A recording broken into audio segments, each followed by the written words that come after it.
अस्सलाम वालेकुम dear students, मैं हूं प्रोफेसर आमिर हफीज़ मलिक और फर्स्ट ईयर इंग्लिश में हमारा आज का टॉपिक है एप्लीकेशन राइटिंग और हमारी आज की एप्लीकेशन का टॉपिक है application for fee concession.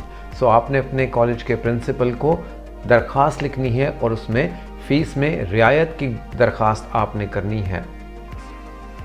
Letter की तरह दरख्वास्त के भी 5 हिस्से होते हैं। आप देख सकते हैं कि जहाँ से हमने लिखना होता है, प्रिंसिपल साहब को एड्रेस करना है, उसके बाद ग्रीटिंग्स लिखनी है, उसके बाद बॉडी लिखनी है, फिर हमने फॉर्मल क्लोजिंग सेंटेंस लिखना है और आखिर में हमने फॉर्मल क्लोजिंग लिखनी है। इसके साथ साथ नीचे एंड में हमने लेफ़्ट हैंड साइड में यानी बाएं तरफ हमने तारीख़ का हवाला देना है जिस डेट को ये लिखी जा रही है, और फॉर्मल क्लोजिंग में योर्स रेस्पेक्टफुली, और फॉर्मल क्लोजिंग में योर्स रेस्पेक्टफुली के बाद नीचे हमने XYZ और साथ ही हमने क्लास फर्स्ट ईयर लिखना है। तो ये इसका खाका है।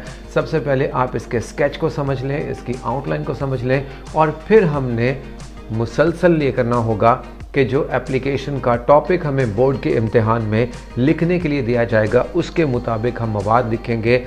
आम तौर पर ये जो 5 पॉइंट्स हैं यानी प्रिंसिपल को मुखातिब करना, फिर उसके साथ ग्रीटिंग्स करना, फिर तारीख़ लिखना, फॉर्मल सेंटेंस लिखना और उसके साथ फॉर्मल क्लोजिंग लिखना, ये हमेशा एक ही रहेंगे। तो आइए आज की दरख्वास्त जो कि फ़ीस में रियायत के लिए लिखी जा रही है, जो कि फ़ीस माफ़ी के लिए लिखी जा रही है, उसे पढ़ते और समझते हैं।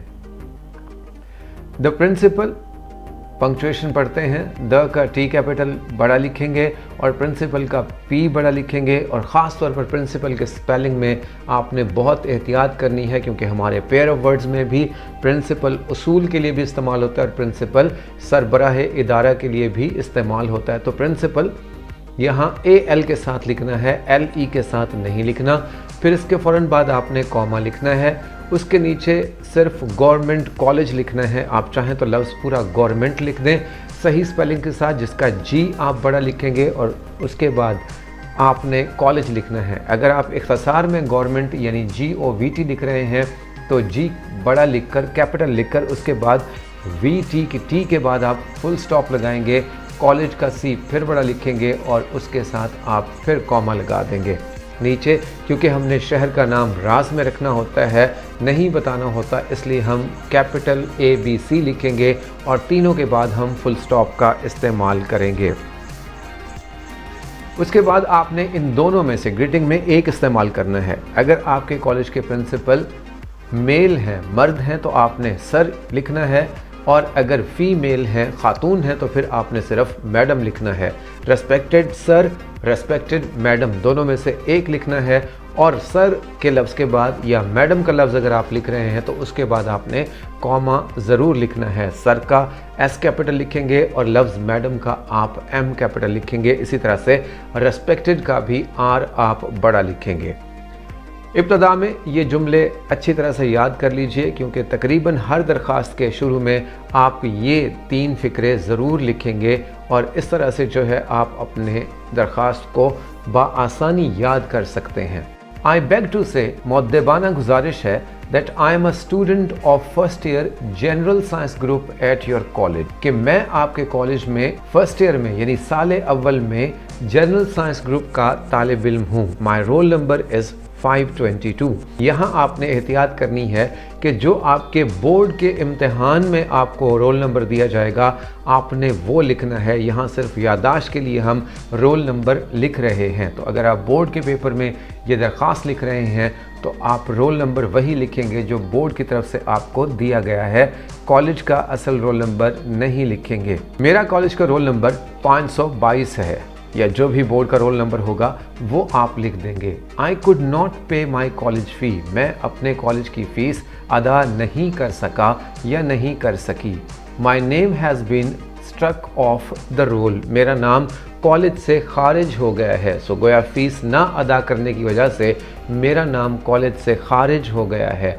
स्ट्रक ऑफ द रोल से मुराद होता है नाम खारिज हो जाना। इस लफ्ज़ को आप अच्छी तरह से याद रखेंगे। I belong to a very poor family, मैं एक बहुत ही निहायत ही पुअर गरीब फैमिली ख़ानदान से बिलोंग टू ताल्लुक़ रखता हूँ। सो मैं एक इंतहाई गरीब ख़ानदान से ताल्लुक़ रखता हूँ। My father is a retired clerk, मेरे वालिद साहब एक रिटायर्ड क्लर्क हैं। He can not bear my educational expenses, वो मेरे बर्दाश्त करना एजुकेशनल तालीमी एक्सपेंसेस अखराजात, वो मेरे तालीमी अखराजात बर्दाश्त नहीं कर सकते। I am a hard working student, hard working मेहनती, मैं एक मेहनती तालिब इल्म हूँ। I have got 3rd position in college test, मैंने कॉलेज के टेस्ट में भी 3री पोजीशन हासिल की है। It is not possible for me to pay fees अदा करना मेरे लिए मुमकिन नहीं है। आई रिक्वेस्ट यू, मैं आपसे रिक्वेस्ट दरख्वास्त करता हूँ to kindly grant me full fee concession, कि मुझे फ़ीस में मुकम्मल रियायत दी जाए, मेरी फ़ीस मुकम्मल तौर पर माफ़ कर दी जाए। सो दैट, ताकि आई मे कंटिन्यू माई स्टडीज़, मैं अपनी तालीम जारी रख सकूँ। अब आकर आपने दरख्वास्त का असल मवाद ख़त्म हो गया तो आपने क्लोजिंग स्टेटमेंट लिखनी है, और वो ये होती है, I shall be thankful to you, आपकी एन नवाजिश होगी। योर्स रेस्पेक्टफुली, योर्स में एहतियात करनी है पंक्चुएशन में, वाई आप बड़ा लिखेंगे और आर के बाद इस्तेमाल होने वाले एस से पहले ऊपर कॉमा यानी अपॉस्ट्रोफी आप बिल्कुल नहीं लगाएंगे। योर्स में किसी किस्म की और पंक्चुएशन की ज़रूरत नहीं है। रेस्पेक्टफुली का आर आप छोटा लिखेंगे, फुली में भी डबल एल लगाएंगे और रेस्पेक्टफुली के बाद आप कॉमा लगाएंगे। फिर आप बाएं जानिब यानी लेफ़्ट हैंड साइड पे आपने डेटेड का लफ्ज़ लिखकर कॉलन डॉट के ऊपर डॉट लगाना है। उसके बाद जो डेट है, मई महीने का नाम, 30 फिगर लिख दिया, कॉमा डाल दिया, उसके बाद 2020 आप पूरा लिखकर फुल स्टॉप लिखेंगे और आखिर में XYZ के नीचे आपने क्लास फर्स्ट ईयर लिख देना है। मैं उम्मीद करता हूँ कि आज की फ़ीस माफ़ी की दरख्वास्त आपको बआसानी समझ आ गई होगी।